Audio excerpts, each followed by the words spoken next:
ახლა დასრულდა GFC Grand Bellagio-ში, შენ hometown-ში, ხვიჩა.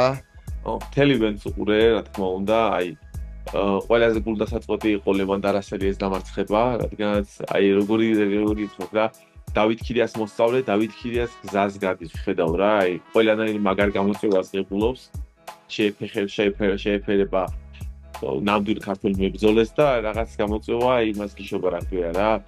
ანუ ეს მომენტში ვერ გადაძლია რა და ის გამოწვევას ვერ გადაძლია რაღაც მომენტში, რაც სანანი იყო, თუმცა მე ხედავდი რომ დასაწყისში მშვენიერად კარგად გაუმკლავდა მებრძოლეს და ეს ცოტა არ ეყო რა. და დანარჩენს შეეხება, ანუ მაგარი ხარისხის ივენტი იყო, კარგი ხარისხის ბრძოლები იყო. ბექათამლიანმა მისი კამარი დაიცავა, თუმცა საინტერესო თემა მოხდა მართლა, მისი კამარი დაიცავა.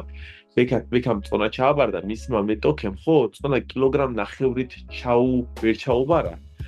ის მებრძოლი ჩახსნეს და ქვევით main card-ში ერთი მებრძოლი არის ჩეჩენი მურთაზალიევი, ხამზად ჩიმაიევის გუნდიდან და მაგან თქვა მე გამოვალო. მე მომეცით შანსი. მე ზუსტად და ხო რა. ხო და ანუ one day notice-ზე ჩაანაცვლა რა. კი ემზადე ყოფილად მზად იყო რა. ჩაანაცვლა ბექათამლიან და რავი, ძალიან პირველი რაუნდი ძალიან მაგარი იყო, ძალიან მომეწონა. პირველი რაუნდი იყო სუპერ დინამიკური და მეორე რაუნდში ბექამ გადაჭრა რა, გადალახა გამოცდილებიდან გამომდინარე და ჯაინტ გამომდინარე ის ბექას უცავ, მუხოსულ უცავ კამრის მოპოვებას, ძალიან პერსპექტიული მებრძოლი არის და როგორც აღნიშნე, ძალიან შემოყალიბებული დიდრობიანი ყოფილი ადამიანია, პიროვნება როგორც დიდი არის რა.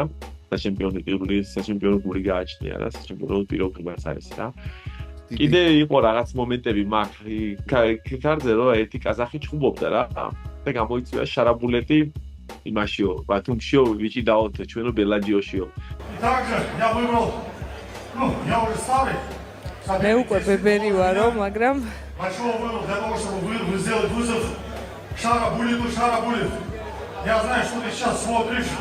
მაგრამ მინდაო გამოწვევა გავაკეთო.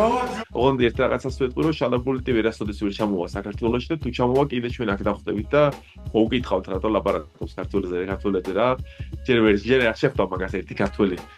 რომ მოგიწევს ტურიზმში მაგას რა და ბათუმში მაგი ვერასოდეს ვერ იასვარეზებს, სანამ მე ვარ გვევარსებო ბათუმში და ყადრებზე ყავთ. და კიდე უნდა აღნიშნო ზუკას იონეძის გამარჯვება, ძალიან პერსპექტიული საინტერესო ბიჭი მოდის. კარგი ბოქსერი არის და კარგი ბოქსერის MMA-ში გადასვლა საინტერესო გამოიყურება და რაღაც კარგი ფინიში და დამაჯერებლად გაიმარჯვა.